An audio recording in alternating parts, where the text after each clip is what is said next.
మీ ఎలాంటి వ్యాపార ప్రకటనలకైనా వెంటనే మా ఛానల్ సంప్రదించండి. వీక్షకులందరికీ నమస్కారం. అందరికీ నూతన ఆంగ్ల సంవత్సర శుభాకాంక్షలు. జనవరి నెలలో మిథున రాశి వారికి మిశ్రమమైనటువంటి ఫలితాలని మనం ఆశించవచ్చు. ఇక్కడ రెండు విషయాలు గుర్తుపెట్టుకోవాలి. ఒకటి, ఈ రాశి వారికి జన్మరాశి స్థిత గురుని యొక్క ఫలము, అలాగే దశమంలో కంటక శని యొక్క ఫలితము, నవమ రాహు యొక్క ఫలితము, దీర్ఘ సంచార గ్రహాలన్నీ ప్రతికూలంగానే ఉన్నాయి.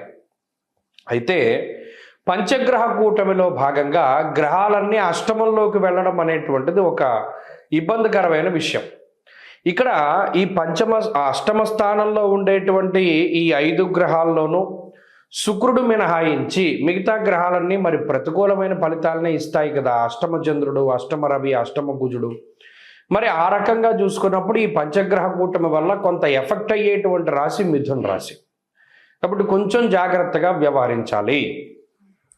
ఇది మీకు జాగ్రత్తను తెలియజేయడానికి తప్పితే ఏదో నెగిటివ్గా మాట్లాడారు, లేకపోతేనేమో కావాలని ఏదో నెగిటివ్ చెప్తున్నారని భావించకూడదు. ఎప్పుడైనా సరే గ్రహస్థితి ప్రతికూలంగా ఉన్నప్పుడు ఏ రకమైన ప్రతికూలత ఉన్నది, దాని నుండి ఎలా బయటపడాలి అన్నది జాగ్రత్తగా చూసుకోవాలి.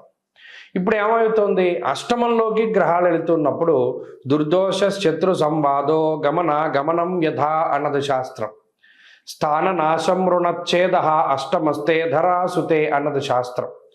అలాగే అజీర్ణమయ సంతాప జానుబాధాంత దైవచ అన్నది శాస్త్రం. పండగల్లో ఏది పడితే అది తినేస్తే పండగైన మరుసటి రోజు నుండి అజీర్తి పట్టుకుంటుందని చెప్పాడు. అందుకని పండగల్లో మనం తినేటువంటి ఆహార పదార్థాలు జాగ్రత్తగా చూసుకోవాలి.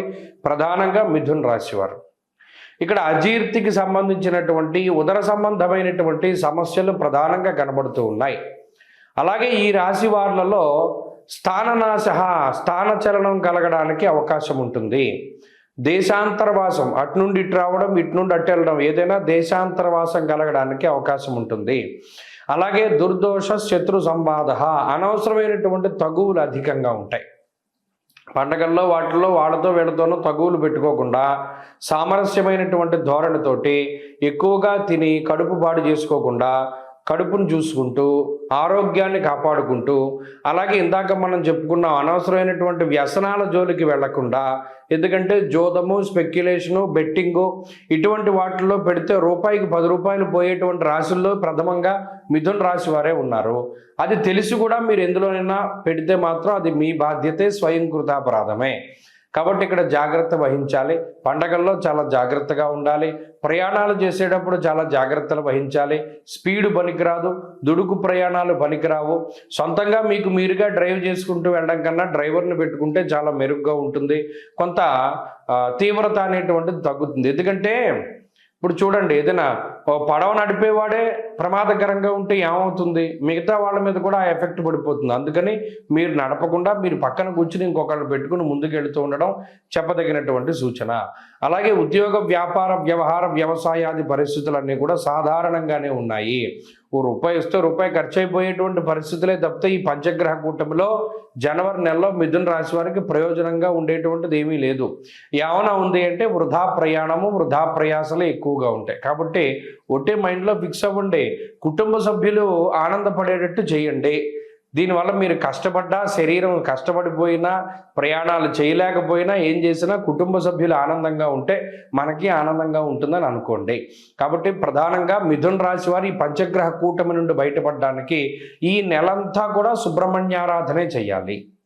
సుబ్రహ్మణ్యేశ్వర స్వామి వారి యొక్క ఆలయ సందర్శనము, లేదు షష్ఠి తిథి నెలకి 2 సార్లు వస్తుంది కాబట్టి ఆ తిథుల్లో ఉపవాసం ఉండి సర్పసూక్తంతో సుబ్రహ్మణ్యేశ్వర స్వామికి అభిషేకం జరిపించుకోవడం ద్వారా కూడా కొంత ఈ ఇబ్బంది నుండి బయటపడడానికి అవకాశం ఉంటుంది. ఈ కొత్త సంవత్సరంలో అందరికీ ఆయురారోగ్య ఐశ్వర్యాదులు కలగాలని, పరమేశ్వరుడి యొక్క అనుగ్రహం ఉండాలి అని, అలాగే ఈ సంవత్సరంలో ఏర్పడేటువంటి దేశారిష్ట యోగాలు, దుర్భిక్ష, ఉల్కాపాతాలు లేదా మరేతరత్ర దోషాదుల వల్ల ప్రజలు ఏ రకంగానూ ఇబ్బంది పడకూడదు అని చెప్పి మనస్ఫూర్తిగా భగవంతుడిని మరొకసారి ప్రార్థిస్తూ, నూతన సంవత్సరంలో ఈ ఆంగ్ల సంవత్సరంలో మొట్టమొదటి నెల జనవరి నెలలో ఉండేటువంటి గ్రహస్థితిని మనం పరిశీలిద్దాం. ముఖ్యంగా ఈ నెలలోనే పంచగ్రహ కూటమి అనేటువంటిది సంభవించబోతూ ఉన్నది.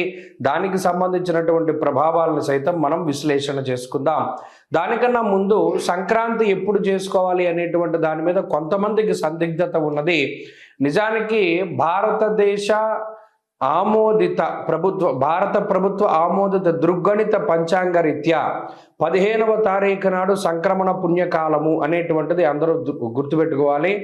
15వ తారీఖు నాడే రవి ధనురాశిని వదిలిపెట్టి మకర రాశిలోకి ఆయన యొక్క సంచారాన్ని ప్రారంభిస్తూ ఉత్తరాయణ పుణ్యకాలాన్ని ప్రారంభం చేస్తూ ఆయన యొక్క దిశ అంటే ఆయన ప్రయాణము ఉత్తరం దిక్కుగా ప్రారంభం చేస్తూ అది దేవతా కాలమానం ప్రకారం పగలు కాబట్టి ఆ రోజున సంక్రమణ పుణ్య రోజున చేసేటువంటి విశేషమైనటువంటి స్నానములు, దానములు, జపములు, తపములు వీటన్నిటికీ విశేషమైనటువంటి ఫలాన్ని ఆయన వసగుతూ ఉన్నారు. అది జనవరి 15వ తారీఖు. కాబట్టి ప్రభుత్వం కూడా సెలవులు ఆ రకంగానే ఇచ్చింది కాబట్టి ఏమాత్రం సందేహం లేదు. 14, 15, 16 పండగలు, ఈ విషయాన్ని దృష్టిలో పెట్టుకోవాలి. ఇక జనవరి నెల ద్వితీయార్థంలో అంటే 15వ తారీఖు దగ్గర నుండి ఏర్పడేటువంటి పంచగ్రహ కూటమి చాలా విశేషంగా దీని గురించి చెప్పుకోవాలి. మకర రాశి యందు రవిగ్రహము, కుజగ్రహము, శుక్రగ్రహము, బుధగ్రహము, చంద్రగ్రహము వెరసి 5 గ్రహాల తాలూకు స్థితిగతులు ఇది కాలపురుషునికి దశమ కేంద్రమందు ఏర్పడుతూ ఉన్నాయి కాబట్టి ఇది విశేషంగా ప్రభావాన్ని చూపిస్తూ ఉంటుంది. దేని మీద? వృత్తి, ఉద్యోగ, వ్యాపార, వ్యవహార, వ్యవసాయాదులపైన దీని యొక్క ప్రభావం ఉండబోతూ ఉన్నది. అలాగే అగ్నితత్వ సంబంధం ఉన్నటువంటి రవి కుజులు ఇద్దరూ కూడా భూతత్వ రాశి యందు నెలకొని ఉన్నారు.